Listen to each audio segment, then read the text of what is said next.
It's good. We're live. Thank you. Thank you. Bye.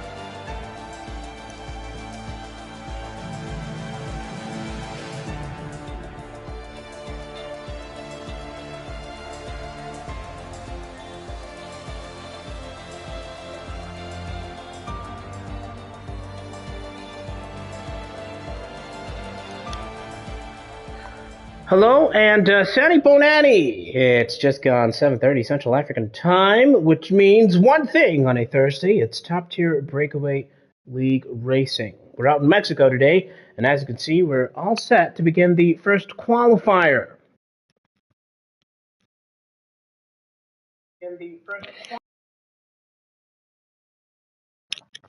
Thank you very much for choosing Breakaway League Racing. We can guarantee you some top entertainment from our top tier drivers. Let's go, Titus, says Sihle in the comment section. Well, Sihle seems to be presenting the image of someone who's quite calm, considering the championship points at stake for him, particularly. He's just a couple of potential wins away from securing a second straight Drivers' Championship. Well, let's see if he can do that. Sihle Langa is currently the driver with the most points so far in this championship. Of course, he currently tops the Drivers' Championship standings, does Sihle, with that tally of 314 points. And Mello the Mello is currently second as far as points are concerned, 230 points. Lungs is currently third on 184 points. The battle for the championship in our top tier of Breakaway League Racing. Let's see exactly how the first qualifier will pan out. 18 minutes for these drivers to set a time and secure their spot in Q2. But of course, look at that. We only have 15 drivers taking part in Q1, so it might just be a moot point here as far as who makes it out of this qualifying session. That is, of course, granted that nobody crashes their car. Of course, if you do crash out in this session, then that is pretty much your qualifying chances done and dusted, and you would not make it through to Q2. Well, the ever calm, ever focused Sihle decides to head out first in that Ferrari. We'll be watching him very closely, of course. He's the first driver out, yet to set a time, yet to lay down the gauntlet. He has about 16 minutes, 45 seconds to do so, of course. There's not as much traffic as usual out on track. That is most likely why you see most of the grid still chilling in the paddock yet to come out. There's an Alfa, or rather an Aston Martin, that being S. Buddha, has made his way out onto track for his qualifying lap, so we'll watch him closely as well. Sihle, as I've mentioned, tops the Drivers' Championship standing, 314 points. Just a couple of wins away from potentially securing a second straight championship and what would be, of course, a successful defense of his Tier 1 championship from last time out. He is absolutely stellar when he turns it on. We've seen him, of course, take those absolutely clean and spotless racing lines. We've seen him fight his way back from further down the grid when it comes to race pace. He can, of course, bring it. He can, of course, turn it on, as they say. So he's definitely one to watch quite a bit, is Sihle, as he crosses the start-finish line to begin his hot lap in earnest. It'll be the first time that is set out here in Mexico, and depending on how good it is, Sihle can just head back to the pit and watch the rest of the session from there. And he comes into the turn one, takes that line nice and clean. He does take those curves with absolute venom, does Sihle, but does not invalidate, as is customary for him, of course. He comes through the first sector into this left-hander braking zone. Do not be surprised to see all purple sectors at the bottom right of your screen. He is the first driver to set the time, of course, is Sihle. 15 minutes to go in this first qualifying session.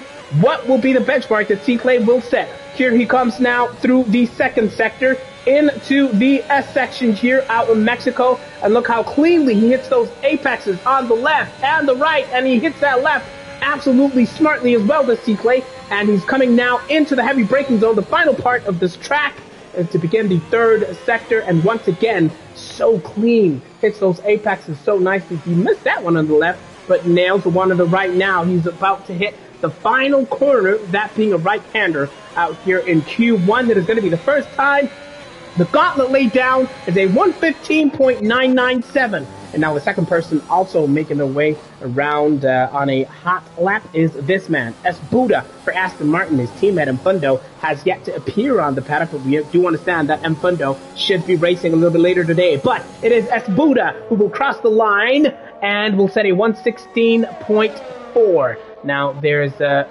Red Bull coming through. Now Kaboza definitely invalidated, so he has yet to set a time. What about Zotal, his teammate, Kaboza's teammate? Let's see how he fares. A set of medium compound tires for Zotal to begin with, and he is currently coming along nice and steady, but of course he has less grip than the soft running Seaclay, so let's see exactly what kind of a time Zotal can set. It's not as much pressure considering there's only 15 drivers that are taking part in this session, and Zotal crosses the line 119.135, quite some way off the mark as you can see. Seaclay's already in the 15s, and Titus, former champion Titus that is, has already set a time in the 117s. The times are now starting to trickle in. Spy Zozo has set a time, and that is a 117.681. Loveness has unfortunately invalidated, so let's catch up with the second attempt to set a hot lap as far as Kaboza is concerned. The other Red Bull driver, with about just under 13 minutes to go, what can he do? His teammate is currently sitting in the 119s, courtesy of those medium compound tires. Now, what can Kaboza do through the S section? He goes slightly wide out of that the first part of that S section, but he takes the rest of it pretty much cleanly, does Kaboza. Into 8th gear, he's about to hit the heavy braking zone. He takes that corner through 4th gear, does Kaboza, and what can he do now into this one of the slowest chicanes, of course, out here in Mexico? It's the final turn for Kaboza at right-hander, sector 3. Kaboza is absolutely sending it, but it is good enough for P2, 116.319 for the Red Bull driver. A solid effort. We've seen Seaclay go back to the pits pretty much to take it easy. Will Kaboza do the same? Well, time will tell. Meanwhile, Zotal managed to improve slightly, significantly, I would say. He improved by about 9/10 that time, now 118.225. Of course, 2-lap-old medium compound tires for Zotal. Now, Loveness, what can he do? He's currently making his way through Sector 2, and I would have you know that Loveness is the quickest man through that second sector. We'll catch up with Teppo Tempa 2 to see exactly how he fares. It is Loveness now. He invalidated his first lap attempt, but not the case this time around. He has come through those sectors with absolute aplomb. He puts that car in P4 at 116.731. Now, Romeo has begun his hot lap attempt, but this man, Teppo Tempa, is further along in his attempt. We will watch him to see how he fares in this second sector. The Alpine driver, of course, one of the most consistent and solid performers this season. He's new to Tier 1, don't you forget, but he's been absolutely at home as far as those performances are concerned. Teppo Tempa currently 5th in the driver's standings, 122 points for Teppo Tempa. Here he comes now through the S section, and let's see how he fares towards the end of this run before we catch up with the likes of Romeo in that McLaren. Teppo Tempa in Sector 3. He started off slightly wide through the beginning of the chicane, but he managed to keep it together, did Teppo Tempa. Sector 3, final corner, right-hander, and he absolutely punches it. That DRS is about to open just before the start-finish line. He crosses the line, 117.108, good enough for a P8. Definitely some work to do as far as he's concerned. Here comes Romeo. Mandla, what can he do? Well, he could not set a time because apparently that previous attempt was not valid. So let's just stay on board and see how the rest of Mandla's hot lap attempt goes. Into turn 1 he goes. Takes that through second gear, does Mandla. And, invalidates. He goes too hard over that curve, does Mandla. And he'll have to go again. That red light is flashing. Mandla will definitely have to come all the way back into the pits, refuel, and give it another go. He currently sits in 10th spot over here, does Mandla. So definitely some work to do for the McLaren driver, and we'll see how he fares. Meanwhile, Tindo had already set a time in the 116s, one of 6 drivers to do so. That time was 116.668. Is this another hot lap attempt for Tindo? The answer is an emphatic yes. And let's see what he can do. Crosses the line. He goes 2 tenths quicker. It's a 116.434 for Tindo. So a solid effort for the Alfa Romeo driver out here, putting in the work. And his teammate Spizozo is recently validated, possibly coming back. Look at him taking all the liberties, cutting the corners. He's pretty much heading back to the pits, most likely is Spizozo now. And yeah, there we go. That visual heading back into the pit lane becomes, of course, the 9th driver to head back into the pits. Romeo, aka Mandla, had to refuel, and so we'll watch and see how he fares as far as his first attempt to actually set a time is concerned. But as things stand out here in Q1, it is Sequay topping the times with a 1:15.997. The only drivers in that 1 minute 15 mark, as we see Tindo also taking liberties with corners. It's an Alfa Romeo thing. They simply do not care when they're making their way back to the pits. He mows the lawn. He pretty much cuts corners with aplomb. Hello, Jamie, in the comment section. It's good to see you. We hope to have a fantastic race out here in Mexico. We're watching Tindo make his way back to the pits, and we'll see. Oh man, he does not care at all. The stewards will be we'll be talking to the Alfa Romeo team management and giving them a little talking to. Their drivers do not care. There's about 7 minutes 20 seconds to go in the rest of this qualifying session. Sequay, as I've mentioned, topped the times 1:15.997. Caboza in the Red Bull 1:16.319, and S. Buda in the Aston Martin 1:16.350. Tindo, who we've just watched, a 1:16.434. Then we have Loveness in the Williams 1:16.7. Spizozo is also the driver in the 1:16s, the final driver in the 1:16s, I would say, with a 1:16.8. Then we have Titus, former champion, in the 1:17.103. Seppo Temba 1:17.108, Zotal, and then of course Romeo, aka Mandla. And what do you know? Mfundo is here. Mfundo now is currently has yet to set that hot lap attempt. So we're going to be watching that quite closely throughout this session to see how all of these drivers fare. I'm just making sure that I'm starting the commentary voice chat party. It's just a little bit of admin I'm doing on my end, and we're back this time with the outlap of Mandla. He has 6 minutes to set a time, and set a time and make sure that he goes through cleanly into Q2, as Lungs says Aziche Lungs in the comment section. It's good to see you, Lungs. Of course, as always, we always want to see drivers racing, but the load shedding situation has decimated availability of drivers. But one man who is available and is looking to set a red-hot, scorching lap is this man, Mandla, a.k.a. Romeo Massingo in the McLaren. What can he do now into the first corner? The heavy braking zone. It's such a long straight. He sends it down all the way to second gear, does Mandla, and he's careful not to invalidate. That was the chicane where he lost it last time out. But not this time. He's still on it. He's still going cleanly as Mandla.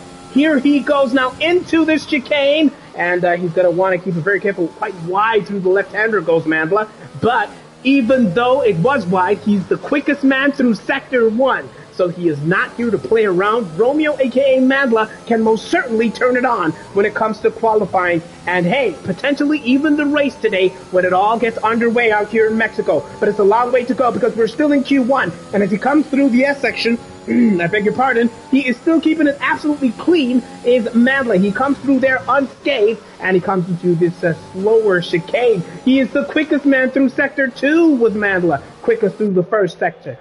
Quickest through the second sector. Will it be an all-round purple lap? He's laying down the purple sectors, is Mandla. And let's see now. He crosses the line. It is good enough for P5. So comparatively to the top runners, he lost some time in that third sector. But he has been the quickest through sectors 1 and 2. Good enough for P5. It's a 1:16.671 for Mandla. A solid effort. Meanwhile, of course, as I have mentioned, the metallic green Aston Martin of Mfundo has been quickest through the second sector. So, the time that Mandla had set has been bested by this man, Mfundo, who goes a little bit wide through that final corner now. Will that cost him a lot as far as place is concerned? Well, although overall it's good enough for P8. It's a 1:16.983 for the Aston Martin driver, Mfundo. He is here to play that tag team as far as efforts are concerned on behalf of Aston Martin. So, not a bad effort. The drivers in the 116s are pretty much piling on. Only Titus Tepotemba and this man, Zotile, are currently sitting outside that 1 minute and 1 minute 16 second mark as far as times are concerned. Zotile is holding his own. He is not changing from that medium tire strategy, but unfortunately for him, he's going to have to go around one more time. It is an invalidated lap attempt for the Red Bull driver. So as you can see, he's definitely not pushing as hard as he would be if this was still a valid lap. Zotile currently bottom of the standings, 11th fastest in this current field with about 2 minutes 45 seconds to go. We'll see if he can improve. Meanwhile, Mfundo has been going once again, and he went even quicker than his previous best, which was the best overall second sector. He will cross the line about half a second quicker, and he sets a 1:16.448, nudges him up to P5 currently. Lungs is currently in the comment section lamenting his missed flight to Mexico. He's currently sitting in the airport in Doha, I'm led to understand. Well, apparently Lungs is a Qatar Airways kind of person. Maravilha, ish. Lungs, maybe Pegasuzama, yabo, yana no Tepotemba. Abay take team, I know Vayashi, Samara ish. Hard luck. Yes, hard luck, Mfundo, indeed. We'll see exactly if he can somehow teleport to the paddock in time for the race start. And if that is the case, of course, Mfundo, or rather Lungs, would start all the way from the back of the grid. If you've just joined us, welcome! This is Top Tier Breakaway League Racing as we watch Mfundo go wide there through that second sector. He's definitely going about 4/10 slower is Mfundo, so we might be watching him in lap from the Aston Martin driver over here. Another one who's had a fairly solid season. He's slap bang in the middle of the standings is Mfundo on 80 championship points. He's currently in 10th spot in the drivers' championship standings. So he's probably perhaps might be safe as far as the relegation is concerned. Remember, there's a lot at stake. A lot of drivers are trying to fight their way out of those automatic relegation places and even out of the playoff spots.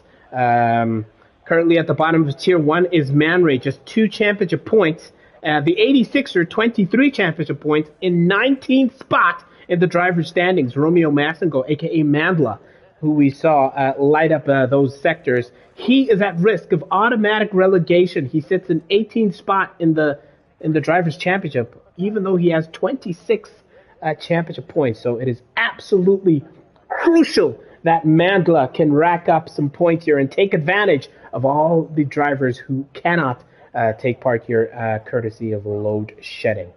Ron Pipe says, when last did I see a race, Medota? A Tier 1 race, Medota? That is absolutely correct. We have missed Tier 1, and we look forward to some fantastic entertainment here as we're about to move on to Q2. That's your top 11. It's Sikle who tops the times. Kaboza, Esbuda, and Tindo make up 2, 3, and 4. Then we have Mfundo in 5th. Romeo is in 6th place. Loveness in 7th. Spizoso in 8th. Titus is in 9th. Was 9th quickest through Q1.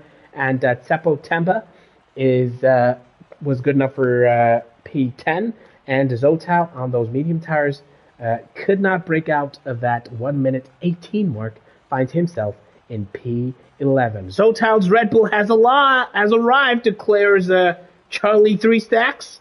Well, we will see if that is indeed the case. Cannot wait to see whether or not Zotal can put it together. And let's catch up with the comments now. Deanie says, I feel complete now. Kunini, you guys. Yes, it's been a while, and we're so happy to be back for top-tier Breakaway League racing.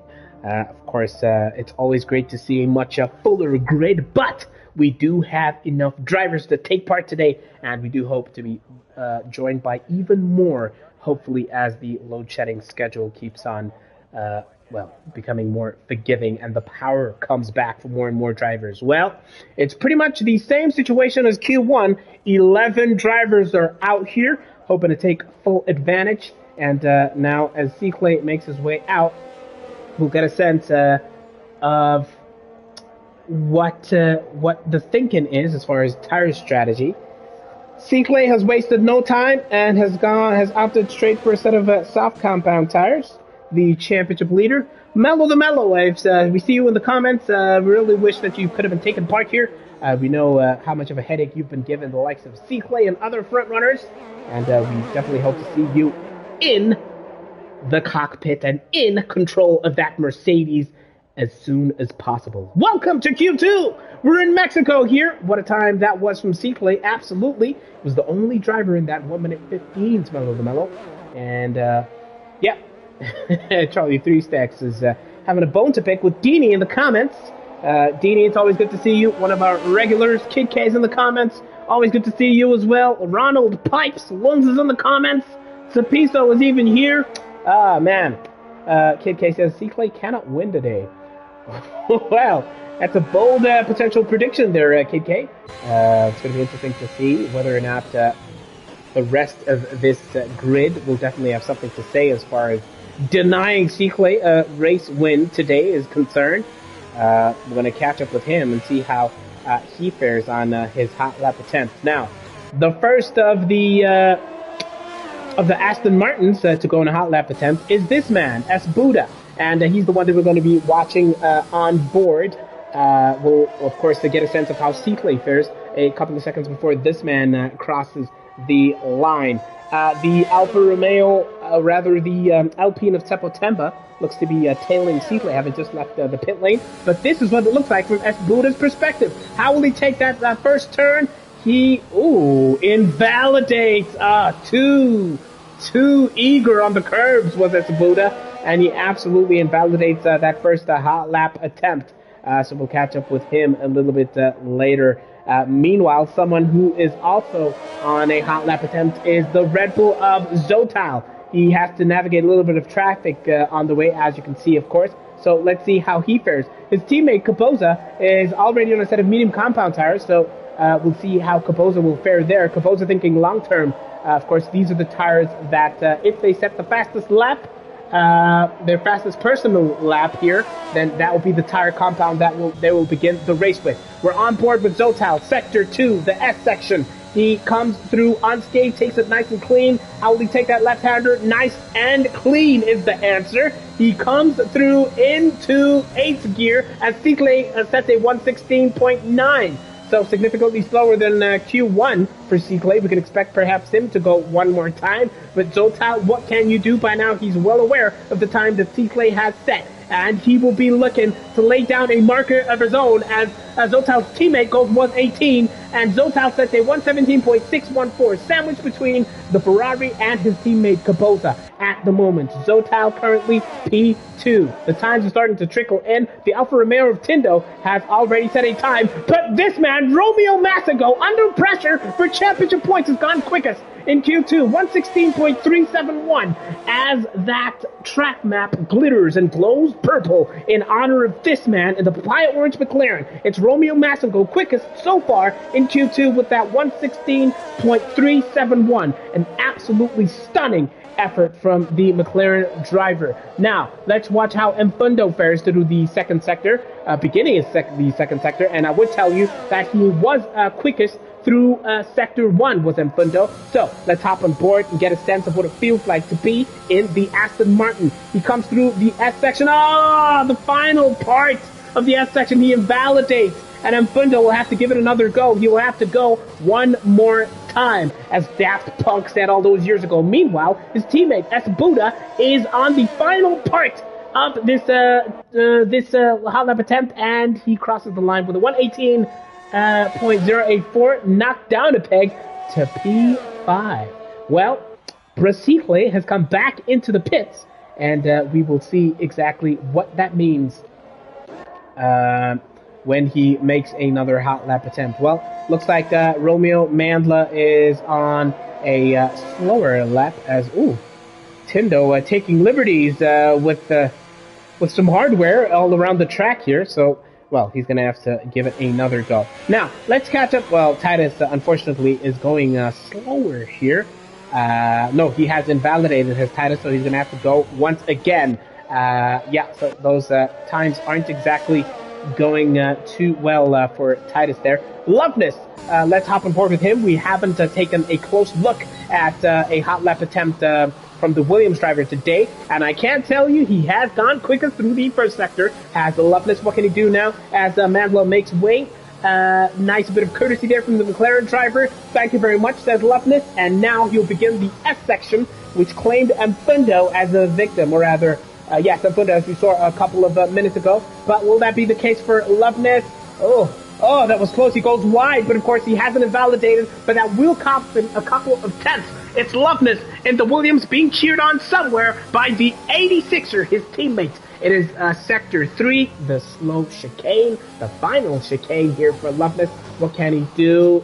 It is green flag. It goes slightly wide through that final corner. How much time will that cost him? Well, not a lot. It could have possibly even been a P1 for Loveness, because he crosses the line in P2 out here in Q2. Remember, this is the battle to make it to Q3 for the top 10 shootout. One of these drivers is getting knocked out here today, so let's catch up with former champion Titus in the Haas.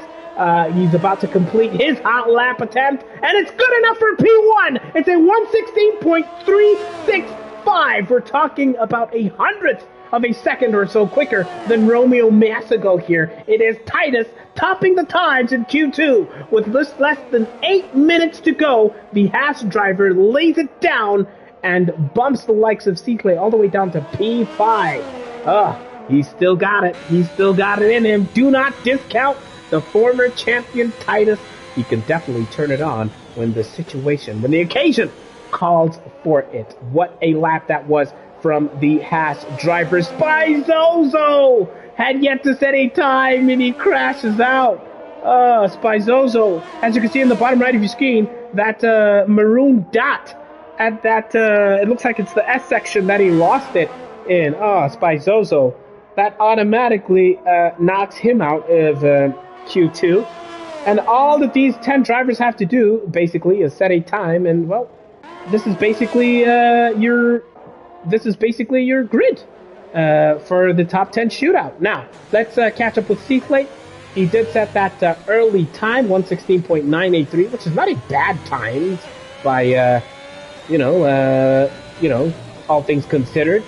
But it's not good enough to have him leading the pack here. So he knows what he has to do. He was quickest through Sector 1. He took those S sections absolutely cleanly, the same S section which claims Spizozo's dump, and he goes quickest through Sector 2. We're potentially looking at another P1 here. He goes quite wide to start off that final chicane. How much time will that cost Seaclay here into the final turn and the final stretch of his hot lap attempt? At Seaclay in the Ferrari. He goes 2/10 quicker, only good enough for P4, so he's not quite topping those times as yet. Now, will it be another hot lap attempt?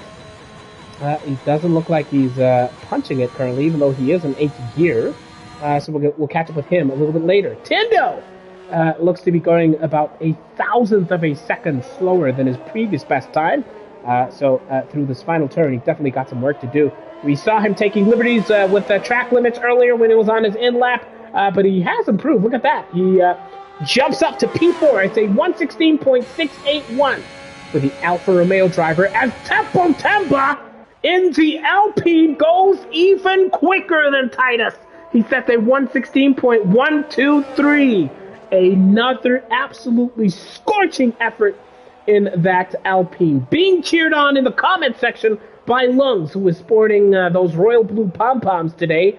And there's of course, an Alpine war cry being sung by Lungs in the comment section, complete with dance moves. What an effort from TT, acknowledged by the likes of Mellow the Mellow and Charlie 3 Stacks, Charlie 3000.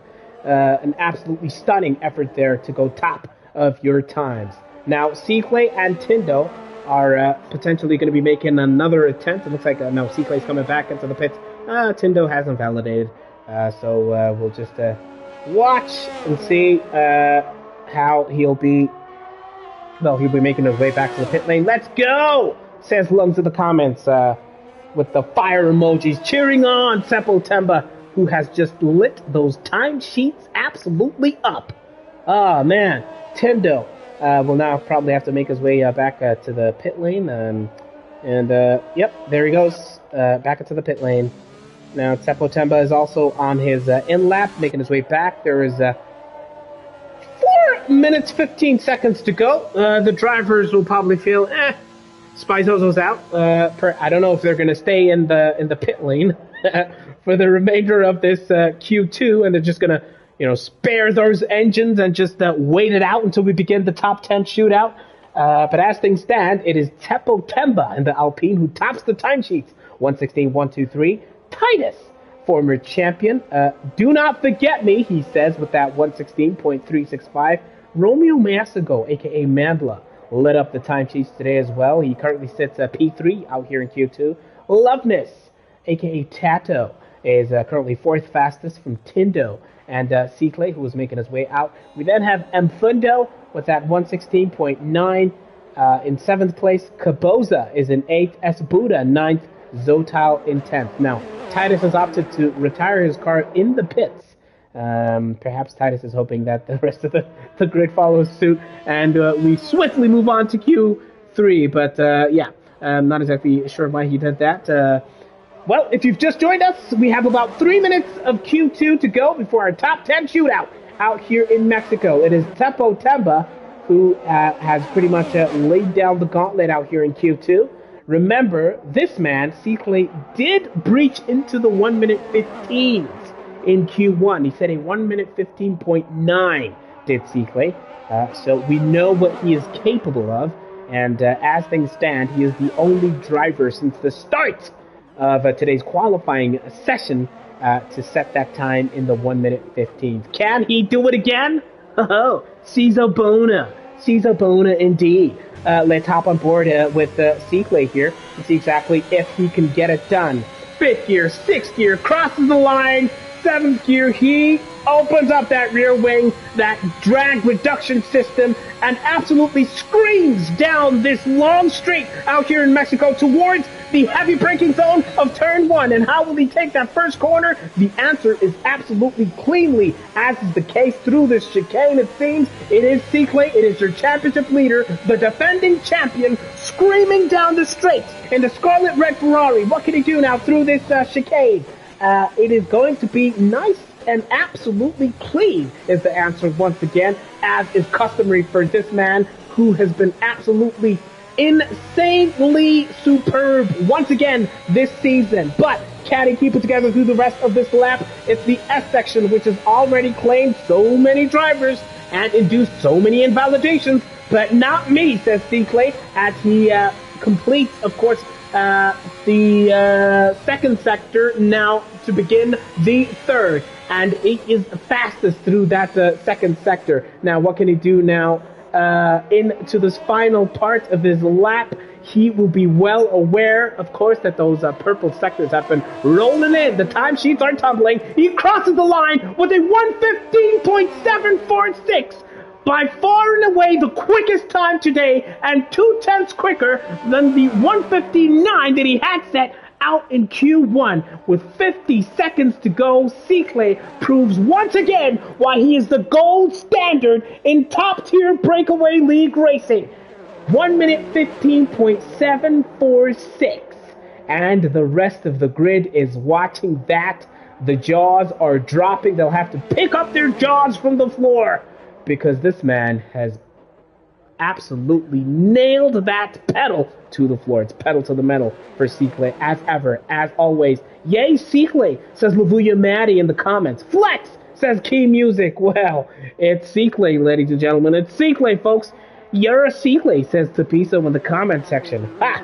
He has laid it down once again. He is not here to play. He is not to be trifled with as this Q2 wraps up. He will definitely top the timesheets, will Cicle, as he makes his way back to the pit lane with that absolutely scorching, stunning time. Seppo Temba with an equally superb effort, I might say, will be the second fastest. Titus was third quickest. Romeo Mandla fourth. Loveness was fifth in Q2, and then Tindo in P6, Mfundo P7, Kaboza in P9 in the Red Bull, Esbuda, P8 rather, Esbuda is ninth on those medium compound tires, and I would have you know Esbuda is the only driver who will start this race on that set of medium compound tires, playing the long game as Esbuda, and Zotile, it currently rounds off the top 10, 117.614. You've seen the times in Q2. Well, Cicle, pretty much the quickest man so far. If you would tell me that he is pretty much nailed on for that P1 spot, well, I find it hard to argue. But can any of these other drivers pull a rabbit out the hat and have something to say as far as P1 for the actual race start is concerned? Ha! It's your top 10 shootout, as you can see on screen. Let me know who you expect to occupy P1, P2, and P3 in particular, in that order. I would love to hear your thoughts. Let us know. We have about less than 20 seconds to go before our top 10 shootout. It's top tier Breakaway League racing. If you've just joined us, welcome. We will be having our top 10 shootout in just a moment.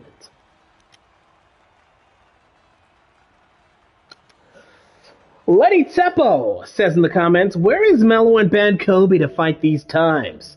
A lot of faith in Mello the Mello, Malusi the Malusi, and Ben Kobe, of course. We've seen them also absolutely light it up in qualifying. Charlie 3 Stacks, Charlie 3000 says, hey, do not discount Jay Loveness. He can absolutely bring it when the occasion calls for it. And, well, I do not disagree with that at all, and we'll see exactly what Loveness can do. We saw him on his hot lap attempt to get a couple of purple sectors a little bit earlier, and let's see what he can do this time. Let's see who Loveness can conjure up. Loveness, aka Tato, in the Williams seat, being cheered on today by teammate 86er somewhere out in the world, and well, here comes Mandla. Interestingly, on a set of medium compound tires. Streezy in the comments. King Straw says, when there are 10 drivers and you are number 10. A little bit of a shade there, courtesy of King Straw towards most likely Zotal. I remember King Straw was one of the roasters in chief in the iconic roast of Zotal some weeks ago, back in Baku. But, well, Zotal knows that he has his work cut out for him as far as championship points are concerned.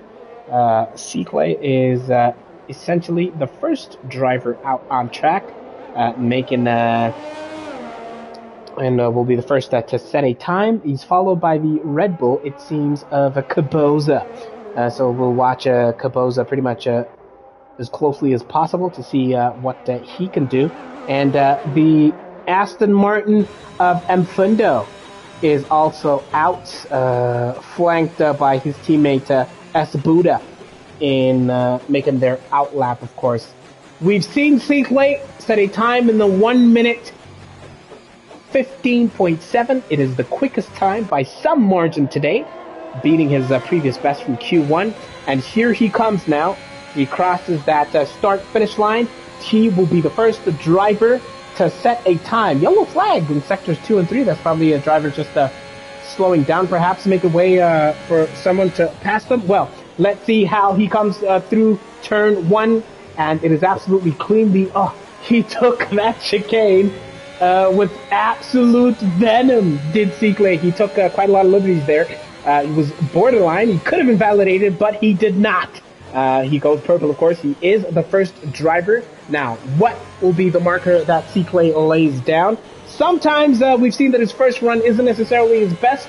That was the case, of course, in Q2. Will that be the case now? Well, time will tell. Well, he came through quite heavy to the start of that S section to Cicle, but he manages to keep it together here, and he is now into the second sector, and it is purple through the second sector, beginning the third, of course.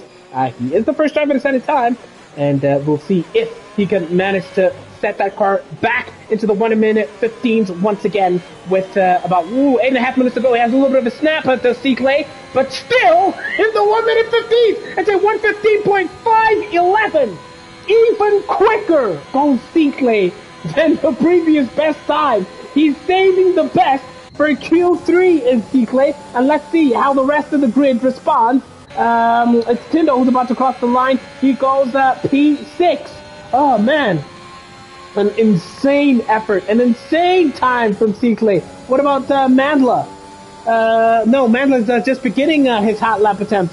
So we'll stay on board with Mandla. Charlie 3 Stacks reckons that man is doping. Cicle can just retire their session now, says Tapiso. That time with a mistake? Yeah, he made a mistake as we all saw that snap, but he still set a 1:15.511. It's a flex. It's a flexibility, says Key Music in the comment section. Well, let's see how Mandla will respond here on a set of medium compound tires. Interestingly, he goes quickest through Sector 1, does Mandla, on a set of medium compound tires. Well, how's that for flexing? How's that for an insanely good Sector 1? Medium compound tires, interestingly, for Mandla. Let's see now how he can handle and navigate this S section. We've seen it claim his fair share of victims so far, but will it be Mandla? He comes through the right and the left turn. The answer is no. Not me, not my car, to invalidate through that section. Now, through the end of Sector 2 comes Mandla. Oh, he goes wide and he invalidates. He was on a decent attempt, but Mandla, unfortunately, Mandla, he has not managed to keep it together there.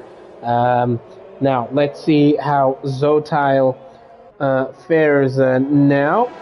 He's making his way through sector, about to begin the second sector. But before Zotile, actually, this man, Seppo Temba, no, he's actually a little bit further behind. I thought I was actually going to catch up with the Loveness. Nope.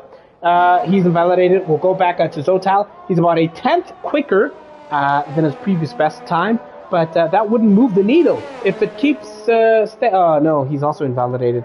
Let me put the Mexican tequila on ice for Cicle, says Key Music in the comment section. A couple of invalidations are trickling in slowly but surely here. Caboza also taking liberties with track limits here. Well, let's stay on board with this man, Seppo Temba, who's definitely doesn't. Oh, it looks like he invalidates there.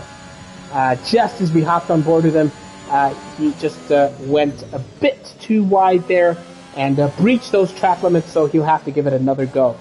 Meanwhile, I would have you know that Titus also put in a scorcher. He's about 2/10 down on the time that Cicle had set, a 1:15.7, and Espuda becoming the third and final driver so far in the 1 minute 15 second mark. But Titus, man, it's the commentator's curse.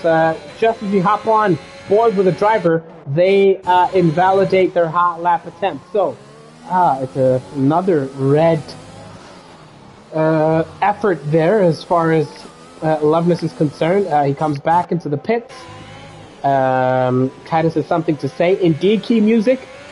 He's coming back into the pits. That red light is flashing. He will have to fuel up once again. Meanwhile, a couple of cars are currently on an outlap, including the fastest man so far, Cicle. Yeah, Seaclay is on an outlap, so we'll catch up with him after we watch the likes of Tindo and Mandla, who are on the verge of beginning their hot lap attempts. And let's catch up first with this man in the Alfa Romeo. He opens up that rear wing and absolutely punches it down this long straight. He is screaming towards turn one, the heavy braking zone. The right-hander, Tindo, comes through one skate. He takes that turn nice and cleanly, but he was a little bit too slow coming out there. Oh no, it's another invalidation for Tindo, making his way out of that chicane. He has yet to set any time, does Tindo, so he's going to have to make his way all the way around once again. And, well, he's going to have to make way because the likes of Romeo Massengo are on the way. Now, let's catch up with Romeo. Mandla, McLaren. Now, how can he come through the chicane? A little bit wide through the left-hander. Now, through the right-hander. He's tighter to the apex there. And let's see how he fares now. Key Music says, I think Romeo might fall victim to some penalties.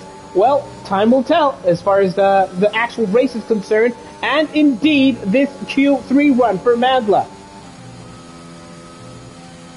He comes through the S section nice and cleanly, does Mandla. But what will that mean as far as purple sectors are concerned? Well, not quite yet. He currently sits, of course, has yet to set any time. He's one of three drivers who have yet to set any time, is Mandla. So let's see how he comes through this final part of the track. The right-hander hugs that line tight. Good enough for P7. It's a 116.494 for Mandla for the McLaren driver. Now, there's another Aston Martin. It is Mfundo. No, it is Esbuda, actually, who was making his way on another part of the track. And it is Esbuda actually beginning another hot lap attempt. But before we do so, let's see how Seaclay fares. It looks like he's even quicker than his previous best time, which, look at that. He slashes his time down to a 115.374. The Ferrari driver, once again, laying down the marker. And as it stands, they have no answer for the kind of times and the kind of laps that Seaclay is putting in. Titus, at 115.766 is objectively a stunning time, but it's 4/10 off the pace, almost 4/10 off the pace of the provisional pole sitter, Seaclay, in that Ferrari currently. Now, Seppo Temba is on the verge of finishing his second run, and he goes quicker by about a tenth. It's a 116.126. And judging by the look of things, he's taken another stab at it. Titus, meanwhile, the former champion, is about to begin his hot lap attempt. So let's hop on board with the former champion and see what it looks like from the perspective of the Haas. He's done a brand new set of soft compound tires, as you can see. 0 laps old with a minute and a half to go with this qualifying session. What can Titus do here? Oh, he was quite heavy onto that curve, but he was lucky not to invalidate there. Seaclay is enjoying Mexico, yo, says Mabuyo. Seaclay just, Titus is quickest through that first sector. So let's see. Oh, wide. But not wide enough to be punished by the stewards as far as invalidation. Nope, says Titus, and might just be backing out here. Yep, he's definitely slowing down, backing out of that hot lap attempt. And Loveness even is also backing out seemingly. Seppo Temba seems to be on a scorcher. And he crosses the line. He goes second quickest by a factor of almost 3/10. Seppo Temba sets a 115.696 for Alpine. And how's that? Lungs will be screaming, cheering on his teammate who secures provisionally a front row start. P2 currently for Seppo Temba. And, well, as things stand, it is Seaclay who leads the charge. And I just want to see how the Red Bulls are faring. Looks like they both invalidated here. And, well, that is pretty much that. Your pole sitter is making another attempt to go even faster here. And guess what? He does go faster. It's a 115.229 for Seaclay to take that pole spot, to hold on to pole with a vice grip hold. It is Seaclay topping the timesheets with a 115.229. Seppo Temba, currently on an in-lap, is going to be in P2 unless any of these other drivers will have anything to say about it. He is on an in-lap, but what can Titus do about it? No, he hasn't validated. He won't be able to do anything about it. As Buddha, it seems, is the final man who might just be able to have something to say as far as the front row, and hey, maybe even pole positions are concerned. Nope, it is an in-lap, it looks like, from Esbuda. So Esbuda will begin P4 from Titus in P3. That's your second row. Loveness will start off in 5th place, and Fundo in P6. Kaboza, 7th, flanked by his teammate Zotal in P8, and Mandla in P9. Tindo did not set a time. His car was retired and will start at the back of his top 10. That is your top 10 as far as the starting grid is concerned. We will be racing. We will be underway in Mexico for top-tier Breakaway League racing in just a moment.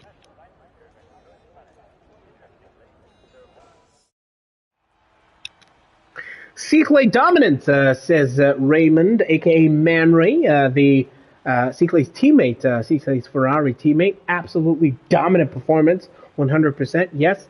And should be an interesting race, his key music. Just as I said, says Lavuyo, he is loving this map.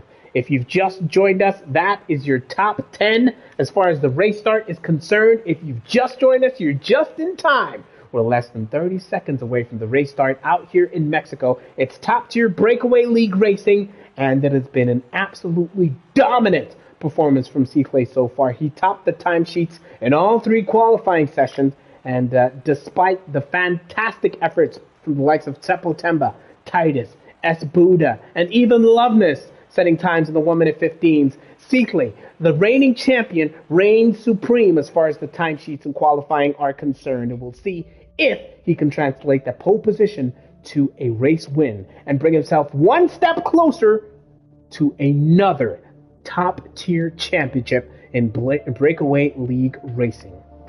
Selby is here, as you can see on your screen. He will join us, of course. Load shedding, making us feel like players on injury, hungry for action. Yes, Man Ray, we commiserate with you, man. We really wish that we could have seen you here, man. And, we know it would have been a fantastic race, even with a fuller grid. Now, we're just seconds away from beginning. Let's go, says Sanley Mzansi, Superstar Tier 2 driver.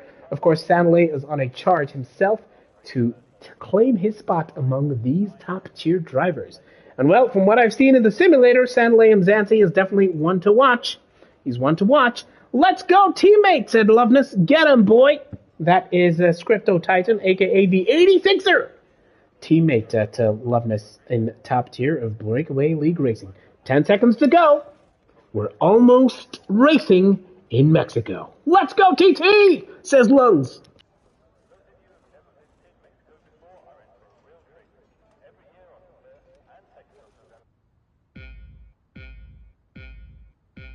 We are in Mexico. This is the only time South Africans look forward to the lights going out, and they are out. It is Seaclay trying to hold on to the lead from Seppo Temba, but I will tell you what, they're side by side, and Seppo Temba currently leads, heading into turn 1. Can he maintain that P1 spot? It is a scrap as Titus is falling down, slipping down the grid. Seaclay reclaims a P1 spot from Seppo Temba, and Loveness, who has stolen the march on Titus, I would have you know, as the Buddha currently P5 from Kaposa in the Red Bull in P6. Zotal is all the way out in 10th place. Tindo Spice also running off the rest of these runners here. It is an all-out scrap. Seppo Temple will have the inside line through this turn, and yes, he claims the lead from Seaclay. He currently sits in P1, does the Alpine driver, being cheered on by Lungs in the comment section. It's lap 1 of 36 that we have here. Clay has relinquished the lead. It's something that he has said publicly in the paddock that he needs to get better at. His race starts, and right now he's being hunted down by the Williams of Loveness, who currently sits P3, having yanked that spot from former champion Titus, who will be kicking himself, having lost that, and now finds himself in P4, remember. Now, that's a look of how exactly this race has panned out so far. The biggest movers, Selby Songo, stepping in and saying, yes, I'll take 3 spots, please. Yeah. Finds himself in P9, all the way from the back of the grid. Teppo Temba, of course, crosses the line first. It is the first lap. He's the quickest man on track. Knowing what we know about Teppo Temba, he will not make it easy for Clay, who will have to fight tooth and nail to claim absolutely anything, potentially, from the Alpine driver. He comes through that turn cleanly, does Teppo Temba, and as it stands, of course, there's not much of a gap built between the leaders and indeed the rest of this grid. We have a potential DRS train if the running order can stay as close as it is currently. They're all within a second of each other, remember. It is Clay, the championship leader, chasing down the pretender to the throne as far as the Tier 1 championship is concerned, that being Teppo Temba. That gap now is about 6/10, and can Clay keep it together through the S section? Teppo Temba is managing to keep things nice and steady. He does not flinch. He does not lose his nerve easily, does Teppo Temba. And meanwhile, in the midst of this, Clay has managed to build a second .1 gap between himself and Loveness. Teppo Temba has so much to think about. He knows that he can barely afford to breathe. He'll make even the slightest mistake. Clay will be there to take full advantage. And will that be the case now? Of course, only pretty much only in a lap of time will they be able. No, rather now, the DRS has been enabled. Tindo becomes the first driver to crash out. He was at the back of this grid, was Tindo, and he DNFs, bringing out the virtual safety car. The grid will have to slow down. Tindo lost his car, as you can see at the bottom of your screen there, just before the final turn. Or rather, at the final turn, Tindo somehow lost his car. He might have been trying to come into the pits, perhaps, and he is out. Tindo is out of this race.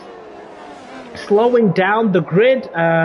Of course, they're going to have to go at about 40% of race pace, but the virtual safety car is a chance for the grid to bunch up one more time. Now, under virtual safety car, it is Teppo Temba leading from Clay in the Ferrari. Loveness, aka Tato, currently sits in P3 from former champion Titus in the Haas. S. Buddha is in 5th spot, having lost the position. Kaboza took advantage and gained a position since the race start. Mfundo is currently in P7. Romeo, aka Mandla, knows how crucial these points are to be able to wrestle his way out of that automatic relegation spot. He sits in P8 from Selby, the newcomer, who has claimed a couple of scouts as far as grid positions are concerned. And Zotal currently sits 10th from Spine Zozo, who rounds off the remaining grid here. But what a race start it's been from Teppo Temba. Let's see exactly the charges that we can change. And Clay is taking advantage of the restart. He was absolutely sending it. He's side by side now, but Clay is a car's length ahead. He managed to absolutely take full advantage of the restart. Teppo Temba caught napping there, but it must be said, Teppo, of course, did not have advantage of the DRS. And Clay, having effected the overtake, is now saying, I will not give you a chance. I will not give you the slightest bit of hope. He's already stretched that gap between himself and Teppo Temba. It's hovering now at about between 6 and 7 tenths, as you can see. So Clay taking full advantage of the race restart. He is back out in front. Teppo Temba now has to fight off the specter of Loveness in the Williams, being cheered on by the 86er in the comment section, of course. This is what it looks like from the Williams driver's perspective. Teppo Temba trying to fight back, trying to stay within DRS, racks up a time penalty. He's now, of course, has 3 seconds worth of time penalties to contend with. That'll come into play, of course, as this race trickles on along. It is Clay leading from Teppo Temba from Loveness in P3. Titus, former champion, finds himself in P4. And Clay, of course, crosses the line to set the quickest time so far, 1:18.2. And we'll see how he fares. Titus now is inching closer and closer to Loveness. He eases up on the battery, does Titus. And He just to make sure that he is not perilously close to the back of the Williams there, but he is close enough to have something to say at the next DRS zone, which is now. Loveness has managed to keep that gap currently at about 7/10. We'll see exactly how that fares. There's a battle taking place further down the grid between Selby, who has commandeered the Mercedes today, and he is chasing down Romeo as the Red Bulls swap places further down the grid. It's Zotal coming a little bit ahead of his teammate Capoza. Selby, what can he do? He's chasing down Romeo, and he has to contend with the Red Bull of Zotal behind him. Look at that! Zotal is right on Selby's tail here as Romeo manages to slip away to within 1.2 seconds, to build a gap of about 1.2 seconds between himself and Selby. So Selby has his work cut out for him. We'll catch up with that battle as it goes on. Now, Titus will have a DRS on Loveness in the Williams. And he will open up that rear wing. We'll see if you can get close enough. The gap is about half a second between these two. But of course, Loveness is absolutely punching that ERS himself, trying to get out. Titus goes on the inside and gets that move done. If he's back up into the podium place, he has reclaimed the spot that he lost at the beginning of the race. The former champion Titus now back up to P3. It's lap 6 of 36. 30 laps to go out here in Mexico. In Mexico, bienvenido a todos a Mexico. We will see exactly who will prevail as this race goes on. Now, it looks like an epic battle here between Selby, Zotal, and the other Red Bull, that being Capoza. Now, what can these two do? Can they dispatch of Selby in the Mercedes, or will he be able to hang on? We saw Romeo pretty much say, no, Selby, I think I'll make my way out of this little scrap, of this little battle, as Buddha crashes out! As Buddha, on a set of medium compound tires, has lost his car in Sector 2! As Buddha becomes the second driver out, meaning the safety car, the full safety car, is out. Seppo Temba pitted, and I don't know if Cycle was too late before this full safety car was called out, but Seppo Temba and the rest of the top runners are going to take full advantage here. And it's a set of medium compound tires now. Lap 7 of 36. That's a long way to go. It's a long way to go. We're looking at 29 laps remaining. Perhaps by coming into the pits at Seppo Temba and the likes are committing to a two-stop strategy. Do you see these tires going a full 29 odd laps? Well, as things would go. Well, having come in, he comes out in P3, does Seppo Temba. Most of the rest of the grid followed suit, and Capoza, who also has started on a set of medium compound tires, is potentially in a very good position here, depending on when Cycle decides to come into the pits. Oh, Capoza! A drive-through penalty! A drive-through penalty for speeding under the safety car. Capoza will have to come into the pits at the end of the safety car. And, man, what a pity. What a pity. Capoza was potentially set to take huge advantage here, having started on a set of medium compound tires alongside the likes of Espuda, I would tell you. But Espuda, unfortunately, has crashed out of this race, the second driver, bringing out the safety car. Now, your grid, Cycle has opted to come into the pits, and under safety car, let's see, Capoza has also come into the pits. Will Seppo Temba make it out in time? The Cycle is literally making his way out of the pit lane, and he's well and truly safe. Oh, would you look at that? Cycle was completely unscathed despite coming into the pits a whole lap later. Well, Seppo Temba was hoping to come into the net lead of the race here, courtesy of Cycle coming into the pits, but, well, Cycle being Cycle, he managed to come through unscathed there. And he hangs on to the lead. Ha!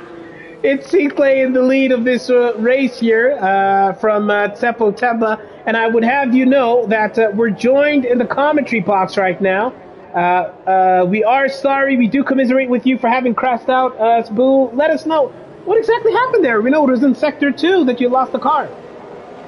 Hey, yeah, it was a stupid one, man. So I tried to avoid crashing and ended up crashing even more, if that makes sense. Yeah. I just lost the car. I went in too deep on the last corner, and I tried to sort of hold the car. I just lost it completely. Yeah. Which is Oh, quite a man. shame, yeah. Sorry, man. Yeah, we know you were on that alternate tire strategy, and we're looking forward to how that was going to pan out. As you can see, the safety car is out. Tsepo Temba has managed to hang on to P2. The safety car is coming in this lap. Do you expect the likes of Titus? You know, Tsepo has that time penalty. Do you expect the likes of Titus and Loveness to give Seaflay a lot to think about before this race is over? I think Titus probably, but the other guys, I think they had their fight at the beginning, but I don't see them catching him, man. Yeah. This guy is just too fast. He's too much, and through the final turn goes Seaflay. We're on board with Tsepo Temba to get a sense of how and when Seaflay will pull away, and the answer to that is it will be right now. Tsepo Temba was not caught napping. He's side by side. They're screaming towards turn 1, but Seaflay is still marginally ahead. Tsepo Temba has the inside line. Will Seaflay blink first? The answer is no. Tsepo Temba tucks in behind the Ferrari there, but he is right on his tail. He can smell the fumes coming out of the back of that Ferrari. Titus, of course, is just behind them. He's about 4/10 behind Tsepo Temba, who was absolutely stunning in the race restart there. Seaflay is now screaming towards this chicane now. He will have a lot to think about, a lot to worry about. It is the Alpine of Tsepo Temba hunting him down in lap 9 of 36. Titus close behind. Mfundo finds himself in P4 now, being cheered on, of course, by Sbuda, who joins me in the comment section. Your teammate, what can he do in this potential battle for the podium, according to you, Sbu? I think the podium is in for him. He has a good pace around this track. If he just keep it clean, no penalties, I think he is a good shot to get that podium. Yep. As we watch him, Mfundo was looking to take a peek on the inside of Titus at that previous corner. Well, he didn't quite get it done, but of course he's playing the long game. It's lap 9 of 36. There's a long way to go. Still a lot can happen. There's no need to take unnecessary risks with your car. But Mfundo currently 8/10 behind the Haas of Titus. Loveness is going side by side with Zotan now a little bit further down the grid. Can he get that move done before turn 1? He tucks back into the slipstream, does Loveness. It is such a long straight, and these two are inching even closer to Selby. Who will blink first? Well, he manages to keep it in check, does Loveness. No unnecessary risk. It is a DRS train from Selby pretty much all the way through to Spizozo here. They're so close together. Loveness looks to go on the inside this time. Oh, almost making contact with the rear wing of the Red Bull, but he manages to keep it nice and in check. Look how close they are. Zotal is looking to take a sniff on the inside of Selby. Has a bit of a snap to Zotal. Will Loveness take advantage? Oh, no, not quite. Zotal is seemingly feeling the pressure. Had a little bit of a snap there through that turn. And can Loveness finally get this move done through that treacherous S section they come? They're all unscathed. It's the heavy braking zone now into the final chicane before we hit that final corner, of course. It is one of the slowest portions of the track here. Loveness, half a second behind Zotal, currently in P8. And now the DRS has been enabled. Let's catch up with Titus back in P3. Titus, of course, is having a titanic battle with Tsepo Temba, who has fallen 1.6 seconds behind the race lead. Now, let's hop back actually to Loveness, because that's a tighter battle, a closer battle. He was looking to take another peek on Zotal, but Zotal is having none of it. Zotal positioning that car perfectly, giving Loveness the long way around, telling him you're going to have to take the long way around if you're going to get this move done. And this fight, of course, is giving the likes of Selby a moment to breathe. He is welcoming this fight out here. It is absolutely insane between Loveness and Zotal's move. Yeah, it's crazy. And I'm just looking at the different strategies in terms of the car setup. You can see that the likes of Tempo and Loveness, they're running a very low downforce. They're quite quick on a straight, but slow on the corners. That's when, I mean, you saw that on a straight, Tempo was getting close to Sihle. Yeah. But then Fischler pulls away during that corner and slow corners to show that he's running more downforce than Tsepo, and Tsepo is running a lower one. That's why it's quick on the straight. Yeah, yep. Low downforce, of course, as you've mentioned. So he is paying for that at the corners, as you can see. But Loveness, once again, he is quicker in the straights. Can he get it done? This time the DRS, that rear wing is open. Here comes Loveness. He's about a tenth behind Zotal. He goes to the outside this time, and not quite getting it done. Will they make a little bit of contact? The answer is no. Ooh, rough of the curbs goes Loveness, but this time he has that inside line. They're side by side, and he does have the benefit of DRS. This time he gets the move done, and Zotal will be under pressure from the Alfa Romeo of Spizoso as well, coming into the chicane. So he manages to take advantage, finally does Loveness, and he can now finally stare down Selby in that Mercedes, currently in that P6 spot. Now, can Zotal fight back is the question. Now, here they come. Yes. While you were looking at that battle, Titus managed to pass Tsepo on the DRS straight. So now Tsepo is trying to come back at him for that P2 position. Oh, yes, it's battles pretty much all over this grid here. Tsepo Temba has a fight back on his hand. He has a bit of a snap there coming through that chicane. And all of that has brought Mfundo into the reckoning now. And he will know, of course, that Tsepo has that time penalty, but he will want to dispatch of his man on track, as we do right here on Breakaway. Titus has managed to build a gap of about 8/10 between him and Tsepo Temba. And Mfundo, your teammate, is now putting Tsepo Temba under so much pressure. 5 lap hole. That's how I taught him to drive. That's how I taught him to try, says this Buddha. Well, Mfundo is absolutely sending it here, putting Tsepo under all of that pressure. And as I say that, Romeo, aka Mandla, is also saying, oh, hey guys, I'll also take part in this little battle that you've got going on. Mandla in the McLaren has also come into the reckoning here, finds himself in P5, and will give Mfundo a lot to think about before this race is over. Meanwhile, down in P9, Spizoso is giving Zotal a whole lot of hell, a whole lot to think about. He's right on his tail through this S section, as you can see. The gap was about 3/10, but Zotal managed to get a cleaner exit out of there. Selby and Loveness quite close there. Selby and Loveness side by side. And let's catch him. Oh, Loveness has stolen the march on Selby. He has surpassed the McLaren driver. Ooh, looked like for a second he had a bit of a snap there, but he manages to keep it in check. So this battle from P6 to P8, all the way to P9, in fact, is absolutely relentless. And as you can see there, it is Loveness, or rather Spizoso, who has looking to steal the march on that Red Bull of Zotal. Can he get the inside line and get the move done before turn 1? Yes, he can. Oh, he's got to be careful not to make contact. And, he loses it. He went off track. And Zotal and Loveness managed to hang on there and take advantage. Spizoso will have to plan that overtake all over again. Zotal will breathe a sigh of relief, having effectively been overtaken there on that DRS straight into turn 1. But he lives to fight another day, does Zotal. It is Selby, Loveness, Zotal, and Spizoso in the fight of their lives, potentially for a solid point finish. Meanwhile, Zotal's teammate Caboza is all the way out in P10, about 11 seconds behind this bunch. So he has some way to go to come into the reckoning over here. And look at that! Loveness on the inside of Selby. They make a little bit of contact. Oh, Loveness kind of has a little bit of a moment, has a little bit of a spin. Zotal says thank you very much. And Spizoso is looking to take advantage of as well.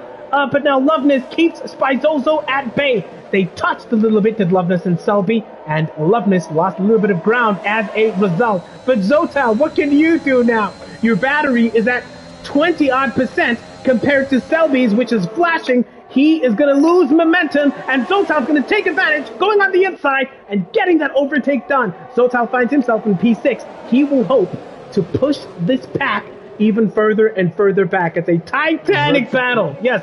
Zotal is back, ladies and gentlemen. Zotal is back. He's tired of the banter from the comments and stuff like that, so he's showing them how to drive now. Oh, yes, Spizoso and Selby side by side. not quite getting that move done. He backs out, does Spizozo. But Selby manages to hang on there, and Spizozo will now have to contend with Loveness, who we know, when he puts you under pressure, when you can see Loveness in your rear view mirror, well, it's pretty much a high-pressure situation here in the top tier of Breakaway League Racing. Here comes Loveness on the outside of Spizozo. Oh, he had to back out there. They almost made contact. Loveness didn't want to lose his car over there, and it is an absolutely endless battle between Spy and Loveness here, pretty much for so many laps. Yeah, while those three are fighting, Zotal has managed to build over a second gap, so it's gonna be free from the DRS. So yeah, probably now it's gonna pull away from those three guys. Yeah, just leave them fighting like that. Absolutely, Zotal will thank his lucky stars for that fight. Meanwhile, I would have you know that Clay has extended his lead to 4.8 seconds from the former champion Titus. So the chasing pack is pretty much slipping away from the absolutely ice-cold veins of Clay, from the scorching performance of the Scarlet Red Ferrari. 4.8 seconds now. And it's now 5 seconds, as you can see, the gap between P1 and P2. So, Clay putting in that work once again. And Seppo Temba, whose position was pretty much snatched by Titus, has had the specter of Mfundo for so many laps. He's had to keep Mfundo at bay. And right now, the gap between Seppo Temba and Mfundo is hovering at about 4/10. So it's another potential battle that we got at hand here, and we're going to see exactly if Mfundo can get this move done. But it is a DRS train, so even Romeo, aka Mandla, is here, and he's going to have a lot to say. Now, let's hop on board with your teammate, Dusbu. His battery power is pretty much depleted. That red light is flashing for Mfundo, as is the case for Seppo Temba. So, it is pretty much honors even for these two, and they've both racked up time penalties.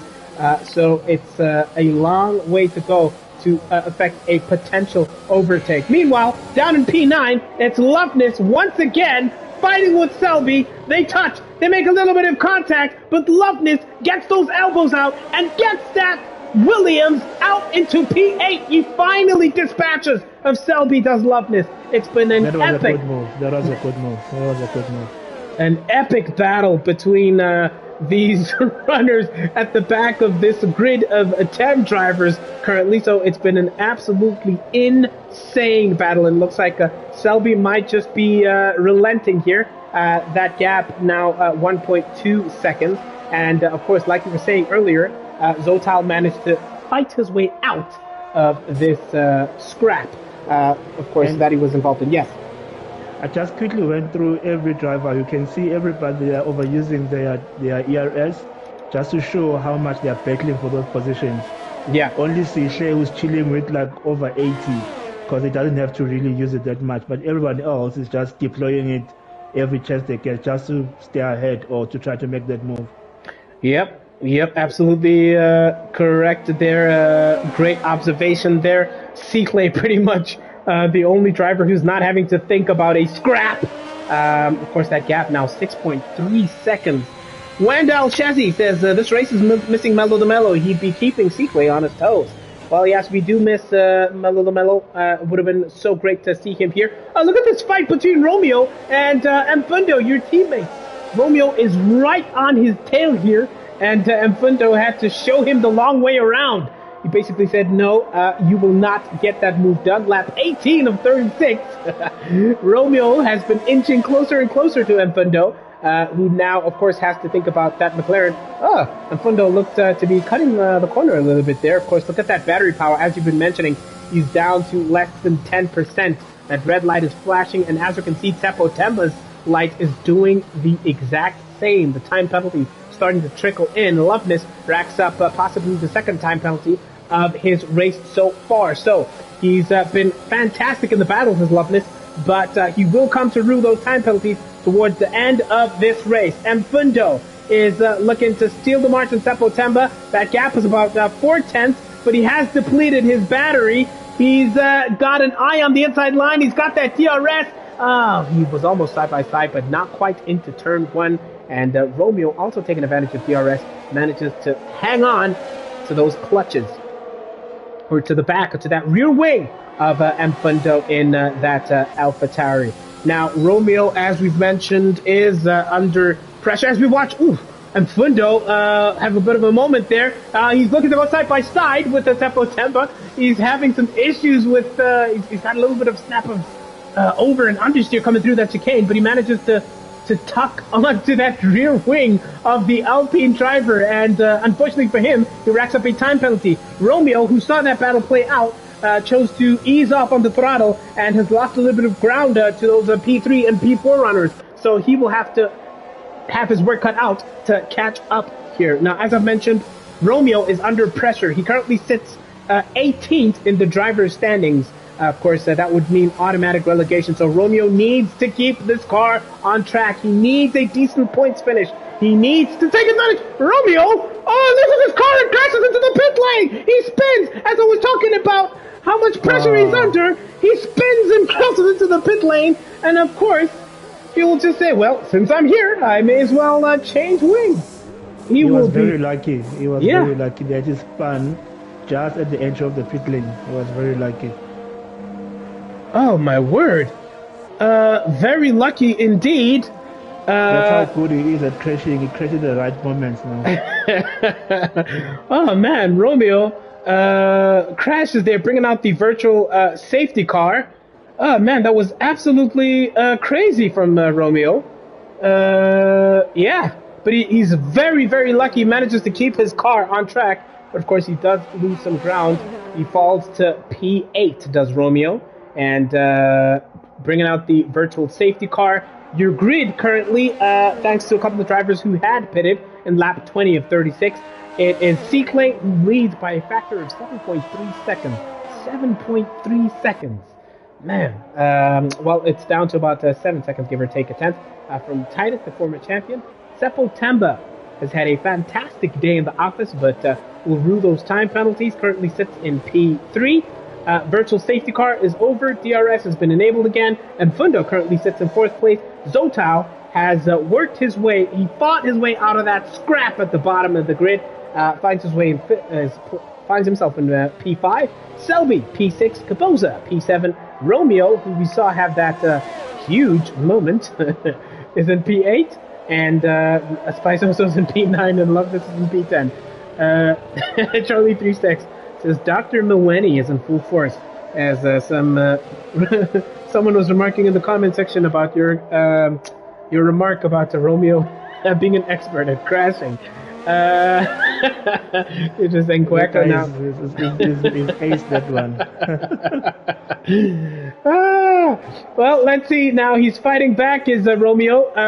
He goes side by side. He overtakes... well, it looks like Spizoso was looking to overtake...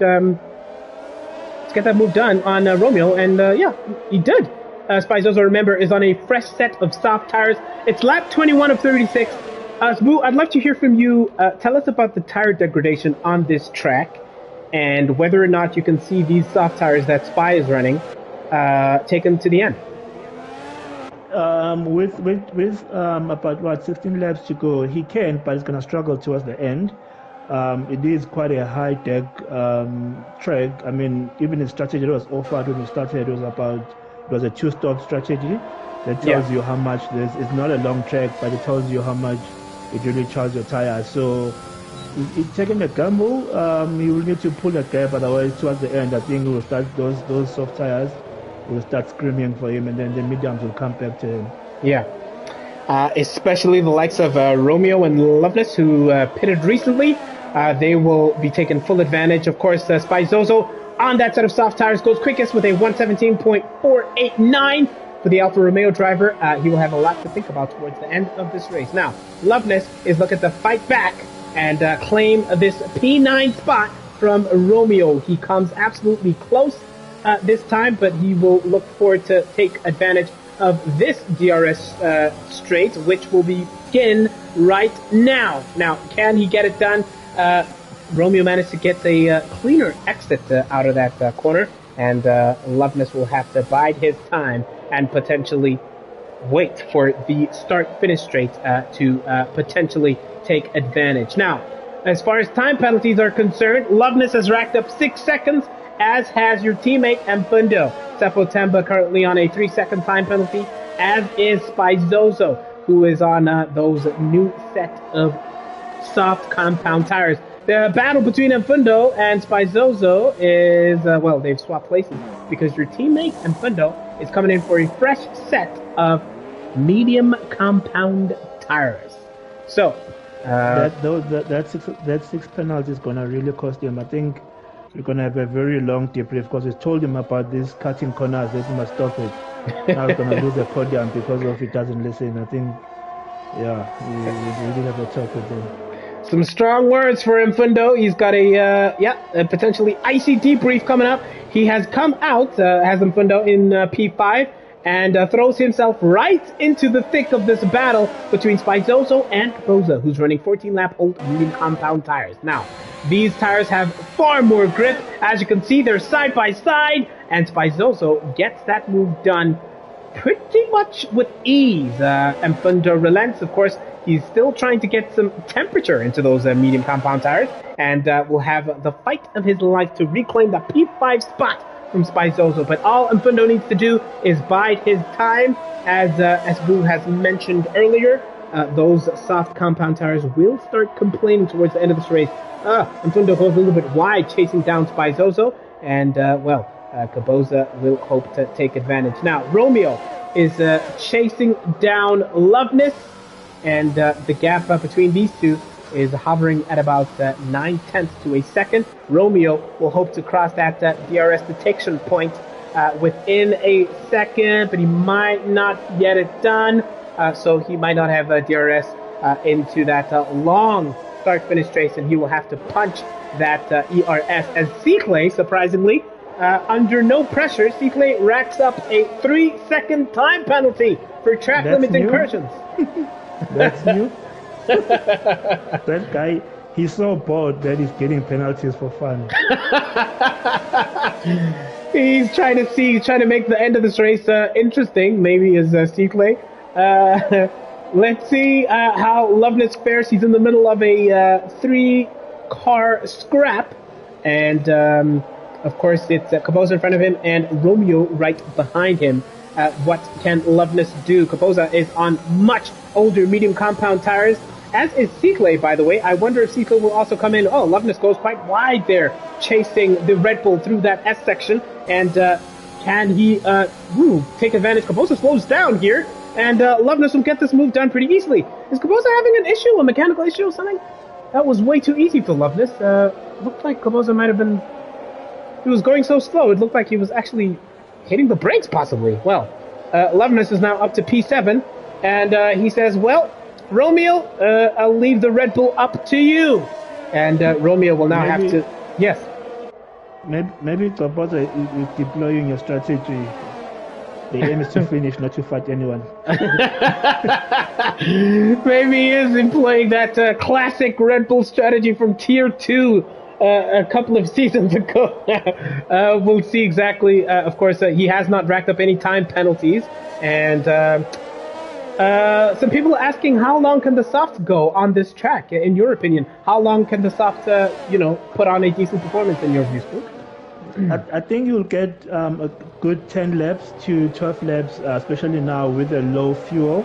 Yeah. Because when at the start of the race, if you start the race on soft, your pit, you go to the pit quite early because of the car is heavy, and then you just eat on those tires. I think now towards the end of the race, with the lower fuel, you can get more laps out of it. But definitely, I think system is pushing it. I think at some point it's going to start losing some pace. But you can take it to the end. But I don't think it will be that fast towards the end, like around lap 33, 34, thereabout. Yeah. All right. But it's going to be interesting to see if it's going to catch up on Zotilo, because I think those guys are still going to pit unless they're planning to run one strategy. I mean, everyone gets a point now, so there's no point of trying to pit. So it's going to be interesting to see what strategy they do. Yeah. Let's catch up with your teammate. He's having a titanic battle with Spizozo. Spizozo was ahead, but Mfundo has managed to hang on to that P5 spot. And of course, having come through that scrap, he does have the benefit of DRS in this particular section of the track. Kaboza, as we saw, has just... Could Spicer be struggling already? That's too early. Yeah, that is way too early. Because he passed him quite easily. The fact that he managed to stay with him and pass him again and is building a gap, I don't know. Yeah, that is the question. Is he struggling already? Just 5-lap-old soft tires. And someone else who's just pitted for a set of softs is Kaboza, as you just saw a couple of seconds ago. Now, we have 9 laps to go, and Spizozo is having that epic battle with your teammate, Mfundo. We're going to see whether or not he can get this move done on the upcoming straight. Just before we catch up once again with the race leader, Sikle, who has managed to build a 10.5-second gap from former champion Titus. Mfundo gets a far cleaner exit than Spizozo, who will have to absolutely punch that ERS and DRS to potentially take advantage into turn 1. They're side by side, and yes, he has got that move done into turn 1. But 6-lap-old soft tires, all Mfundo needs to do is just hang on to the coattails, hang on within DRS, and potentially reclaim that P5 spot. Spizo's tires will be older, so he can still make it, says Tapiso in the comments section. And Ron Pipes was saying those guys in the number 4 and 5, they needed to pit for a set of perhaps new tires. Of course, Zotile, who was struggling at the back of the grid in that battle earlier, finds himself in P4 currently. 19-lap-old medium tires. Now, Spoo, I would like to know from you if you're any of these top 4 runners. There's about 7 laps to go. Do you just, keep track position, or do you come in? Like, what do you do? Zotile comes in as we watch. I was going to say, they will have to come in, otherwise they're going to start losing quite a lot of pace. I mean, 20 laps, mediums, and the guys behind them, they've got fresher compound, and they're coming at them at pace. Eventually they're going to catch up with them, just to make it safe. And again, you have to take into account the punchers and stuff like that, so they need to think about that. Yep. And Zotile, having come into the pits, loses ground to Spy, Mfundo, Loveness, and Romeo. So now Zotile will be fighting from P8. He's about 4.5 seconds behind Romeo. And, of course, he has the benefit of far fresher tires. Now, Sikle leads this race. 12.5 seconds the gap, but he does have a 3-second time penalty. So, if you're Titus here, let's assuming that Sikle might, still pit for the final few laps. Do you have a potential undercut here? Or, I mean, with 7 laps to go, do you think that these top 3 are just going to, grit their teeth and risk losing grip towards the end? I was going to say that I think Tata is waiting to see if Tempo pits. Yeah, which he does. Come in, but it just started. I think next lap we will see Tata's coming in. Because if it didn't, I think it was going to stay out as well. So I think it's got that. Obviously, it's not going to get Sikle. Yeah. So he wanted to protect that P2. So the only issue that he had was to see if Tempo pits, or if it does, well, he has pitted. So probably we're going to see Tata's coming in probably in the next lap as well. Because the other guys are really closing in quite at a fast pace. All right. We will be watching that one closely to see what the ramifications, the permutations are of that. And now it's lap 29 of 36. Let's take a look at the penalties so far. Man, Loveness, 9 seconds worth of time penalties. Tepo Temba, just the 3 seconds, along with Sikle. Titus and Romeo and Kaboza, the only 3 drivers who have yet to get penalties. And as I speak of that, the race leader, by a factor of 13 seconds, comes into the pits.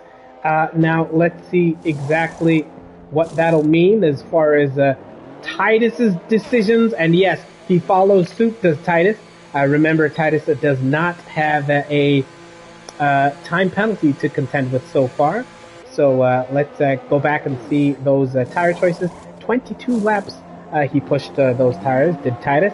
So an absolutely solid effort.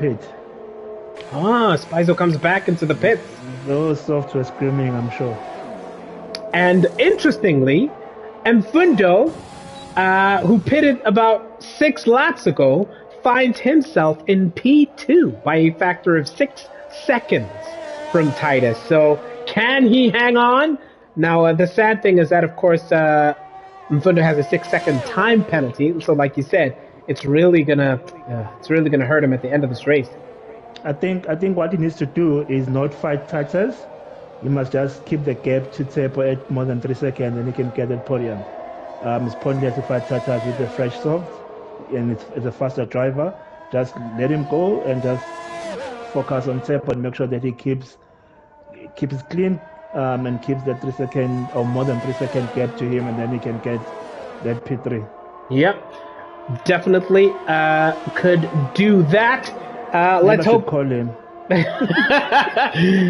Speaking to his ear into the team radio, Titus on these brand new soft has currently gone quickest through the second sector, and of course no penalties as yet, but has the Alpine of Tsepo Temba to think about. He's being chased down relentlessly by the Alpine driver. Big Mandla comeback, big Esmindlo comeback, says Charlie 3 Stacks. Charlie 3000, indeed. Mandla Romeo is currently in P6, and of course he's one of the drivers who is faultless as far as time penalties are concerned. So Romeo will take advantage if he can keep it together all the way to the end of this race. We're on board with the Alpine, however, of Tsepo Temba, chasing down the half driver, that being former champion Titus, who definitely got a super clean exit out of that chicane. So Tsepo Temba having to use so much more of his ERS to catch up and to bridge that gap to hopefully trim it to within less than a second, but that is not quite the case yet. Has a snap over there to Tsepo Temba, and that'll lose him precious tenths in this battle for P3. And of course, Tsepo Temba is also thinking about that time penalty. And like you said, Asbuda, your teammate Mfundo just has to make sure that he can keep it together to potentially take advantage of a potential P3 spot here. Seaflake goes quickest on those brand new soft tires, as you've just seen. His time has flashed across the top of your screen there, and Tsepo Temba is really struggling to bridge this gap and catch up to Titus. He has used pretty much all of his battery. He is down to just 1% of battery power of Tsepo Temba. The Alpine driver, with just 4 laps of racing to go, has his work cut out. Now, down in P10, it is Gaboza hunting down Selby, hoping to at least claim a P9 spot. Now, Gaboza has not had a time penalty. Now, Romeo and Zotal seem to be having a hell of a scrap here. Before I catch up with the back of the grid here, it's Zotal. Yeah, he managed to. He's on 3-up-old soft tires, and Romeo 11-up-old medium tires. So Romeo has his work cut out, and Romeo has got a time penalty. Ah, man. And Tsepo's got another penalty, so Mfundo is even safer now.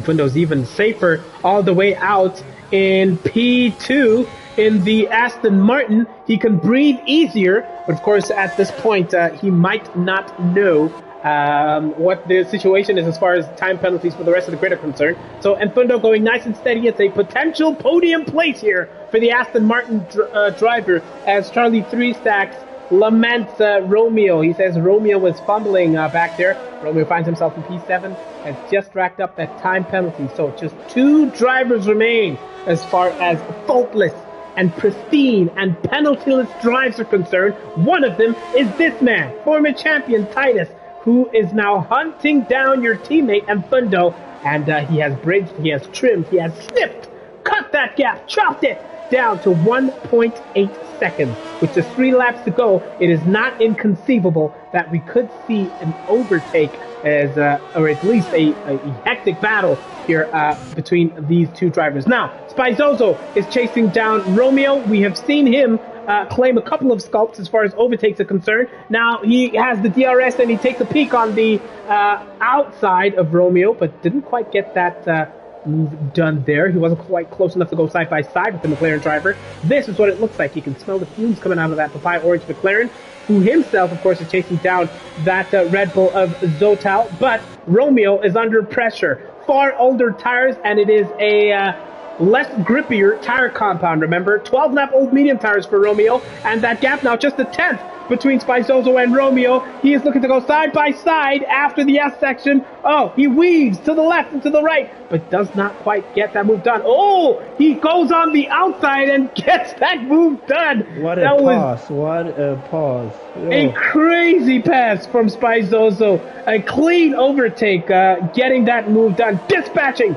of that Papaya Orange McLaren. Now, Zotal, meanwhile, is about 3.7 seconds behind Loveness, but the more interesting battle is Teppo Temba, who has managed to take advantage potentially of what could have been a mistake, or well, perhaps it's just a stellar driving from Teppo Temba himself. Now he goes a little bit hard on the curves over there, and now that gap between these two is about 0.6. A second ago, of course, it was inching around the 4 3/10 mark. Can the Alpine driver overtake his man on track? Even though Titus has the advantage, just 2 laps to go out here in Mexico. Titus is one of just 2 drivers who have yet to rack up a time penalty. Now, that rear wing is open on the part of the Alpine driver. It is a 3-way scrap between Mfundo, Titus, and Teppo Temba here towards the latter stages, the final part of this race. Now, he is careful not to lose it, not to have a snap of oversteer. Of course, this is the corner where he struggled last time out with his exit to Teppo Temba. This time out, he manages to keep that gap down to about half a second. He will open up that DRS, but the question is, will he be close enough? Here comes Teppo Temba, the Alpine driver, hunting down the Haas of the former champion Titus. He will take a look on the inside, but he's not quite close enough. Oh, he thought about it, but he just had to let that go. Doesn't want to take unnecessary risk. Doesn't want to lose a wing. Yes. Interestingly, I can see now, Titus didn't use this DRS on that straight. He's using it now to defend on the second DRS. That's a clever driving from him, because he knew that Teppo had a DRS. He didn't waste it on the first straight because he was quite ahead, but he deployed it on the second one just to stay ahead, and he's got quite a lot of DRS compared to Teppo. It's a thinking man, a strategic driver is Titus. That is why he's one of the top drivers on the top tier of Breakaway League racing. That is why we call him a former champion. Such a difficult feat to achieve in this league with such a fantastic talent pool of drivers. But right now, I would have you know that we are on the final lap. It is lap 36 of 36, and it is led by this man, Cicle, who has been absolutely imperious in the Scarlet Red Ferrari. He has been driving with absolute aplomb. He set the timing sheets on fire in the qualifying sessions, and he has been relentless here. He lost the lead in the first lap, but he managed to recuperate his composure. He managed to recover and reclaim the lead here. The gap between P1 and P2 in the final lap is 21.5 seconds. Cicle has been absolutely insane, once again putting in another clinic, another masterclass in the Ferrari from the chasing pack. Man, Smooth, an absolutely insane quality driver we have here in Cicle. I feel like there are no more words to define how good this guy is. It's just, and the thing, he make it look so easy. And when you see him during the practice session, he still wants to get better. I'm like, I don't know what he wants. Yep. Does he want to like finish before we start? I don't understand what he's thinking. He has managed to cross the line, I would have you know, and your teammate Mfundo succumbed to the soft tire running of Titus and Teppo Temba. It is Cicle who takes the win out in Mexico, and he will be followed by the former champion in the Haas. It is Titus who has managed to hold off Teppo Temba in lap 36 of 36. He crosses the line in P2. Teppo Temba crosses the line in P3. And Mfundo, who had a hectic, huge mistake, finds himself all the way in P8 currently. What happened to my teammate? It must have been struggling. Oh, that red light is flashing. He might have underfueled. Did Mfundo. And Teppo Temba will claim the P3 spot despite the time penalties. Zotal will come home in P4. Romeo P will come all the way up in P5. And we have the likes, of course, of Loveness and Caboza and Mfundo also in the reckoning. Spice also is the driver of the day. Do you agree with that? Let us know in the comments. Oh man, it is Romeo in P5, Spy in 6, Loveness in 7th, and Fundo P8, Caboza 9th, Selby back in P10. What a race out here in Mexico. And the 86er says, surely Tempo Tempo is the driver of the season. What a move that was, says Nguako, talking about the earlier overtake. And Tapiso was really surprised at that gap between P1 and 2 by the end of this race. Seaclay was victorious, as you can see his dance on the podium over there. And one of the first drivers to join us in the commentary box is the former champion and the finisher in P2 with a stellar drive. He put on a hell of a defense under insane pressure. Titus Malema! Congratulations, P2. How does that feel? Thank you. It feels really great. Yeah, really great. Man, tell us about your race. You were really putting Seaclay under pressure as far as qualifying was concerned. You were really right there and thereabouts, along with the likes of Tempo Temba. So take us through the start of your race. You lost the position and your fight back into a podium place. Yeah, in the qualifying, Seaclay was way too quick. On Q3, I put my level best, but I couldn't match his time. So yeah, I ended up on the second row, and then I started third position. On the first lap, I lost the position, and then I just had to keep my head up and keep up with the pace. We were pulling away slowly from Sbuda. I can't remember and who else who were on the mediums.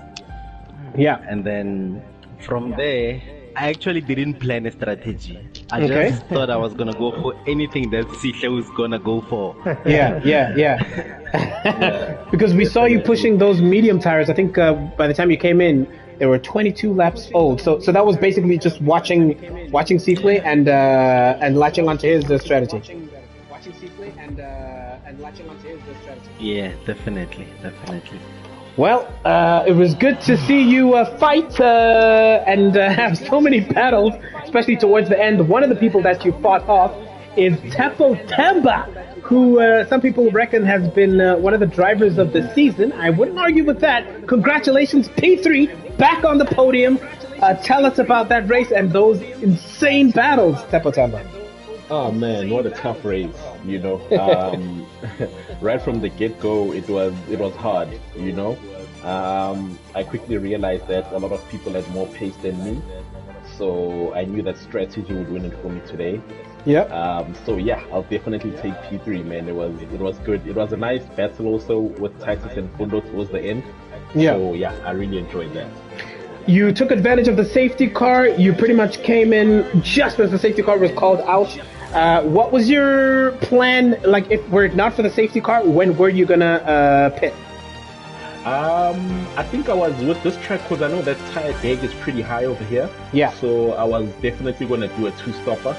So I was gonna pit, lap 10 and I think 26 was my strategy. Yeah. So yeah, I was just gonna go stick to that basically. Yeah. Yeah, man. Well, we saw you have absolutely insane battles, not only with Titus but also Mfundo, who slipped away there towards the end. Congratulations! It's so good to see you on the podium, Tempo Temba. I mean, you're well and truly established yourself as a top tier 1 driver. It's been such a pleasure watching you this season, man. And of course, the race winner once again back. There's even a soundtrack to go along with it seems. Congratulations, the Scarlet Red Ferrari back on the top step. Tell us about that race, man. I'm happy with how the race went. It was very clean. I really enjoyed the battling that happened, especially in the beginning. Yes. September, beautiful driving. Titus, always good to have you on the podium. Always, brother. Now, I want to know, Seaclay, you've been splitting your time between this F1 2021 and the simulator for F1 22. You've spoken in the past about wanting to improve your race starts. Is that something that in your practice time is slowly, incrementally improving, or is it just like a barrier that's just hard to overcome? Today was better. Tepo Temba has good starts, and I was able to be side by side with him by the corner, and there was a long straight. So I did better. I learned a few things. I took some advice from one of the guys who are best at this. So just keep on pushing. Absolutely incredible. You're well and truly comfortable at the top of the championship standings. Titus, it's also been an interesting season from you. Find yourself in P4 before this race. Are you looking, Titus, to fight to secure that top 3 spot as far as the end of what are your season targets for the rest of the season, Titus? I think in terms of points, I'm too far from P3, but I'm just gonna keep pushing because this season has not been so good for me. I think I missed 6 races due to this load shedding. So whatever that's left, I think I just need to salvage every race and make the best of it. All right, and Tepo Temba, confidence levels going into, of course, you look well and truly comfortable in Tier 1, no risk of relegation. How confident are you of, going into the new game and maintaining that spot? I must still, practice a whole lot more. But I'm really looking forward to it. I think it'll be a nice year on the game because the feedback that I've heard from the gens and what I've felt so far feels pretty good. So I'm looking forward to it. Man, thank you very much. Sbu, do you want to add some final questions or remarks there? Nah, I think just to congratulate the guys. A stellar job. For Sihle, looking at this race, like you said, when you started, you were fighting side by side with Tepo Temba, and Fundo was right there. I remember, so not Fundo, Taita's Loveness was right behind you. But somehow you managed to just pull away. Where do you think you were stronger compared to the rest of the grid today? I think in the third sector, I gained a lot of time in the third sector throughout the race and quali. Is that slow in, fast out, Jeff's advice, or is something else that you do around that area? Because it is quite a tricky sector, and you lose quite a lot of time if you don't know what you're doing, like the likes of us. No, it's not that you guys don't know what you're doing. I actually found out that in order for you to be able to take that specific part of Sector 3 flat out, it's dependent on setup. You have to have a very aggressive setup. Your front wings have to be quite low so you can actually throw the car around. But then, quite high. Your front wings are high and your rear must be low. So, you can tend to lose the rear there and there, but it paid off. It was okay throughout the race. I went quite long with those mediums. So. And shout out, man. And for you, Tepa, like you said, like we said earlier, you started very well, but you just dropped back from Sihle. Where do you think you need to improve on your racing just to get closer to, obviously, Sihle again? I feel like I'm saying your name over and over again. But so where do you think, because you had quite a good straight line speed, but where do you feel you have to work on just to get that second or a couple of turns to get closer to him? I think it was definitely those final corners after the S's. I think I had a hard time with them in practice as well. So I knew that coming into the race, I'd have difficulty there. So Sector 1, I think I was great. Sector 2, I was good. It's just the third sector where I think I struggled. So that's where I need to work on my game. No, shout out, man. Titus, when are we seeing you back as fighting for championship? That's your question. Hopefully next season. Because this season is gone already. So next season, I'm hoping to coming back very strong. Nah, shout out, James. It was good. It was a good watch. Besides Sihle, there was battles literally everywhere. It was a good watch. Well done, guys. Amazing, guys. If I'm not mistaken, I think Mandre and I are leading constructors. Stay tuned for the next race to Let's find see. out. I'll tell you. Da-da-da-da-da. Yes, after today's race, you should be. Yeah, Ferrari should be leading the constructors. Oh, beautiful. Yeah. Wow. All right, pushing for double championship. Let's go. Well, fantastic performance, guys. Thank you so much. And to all of our viewers in the comments section, thank you for joining us. This has been Top Tier Breakaway League Racing. We're back again on Monday for Tier 2 and Tier 3.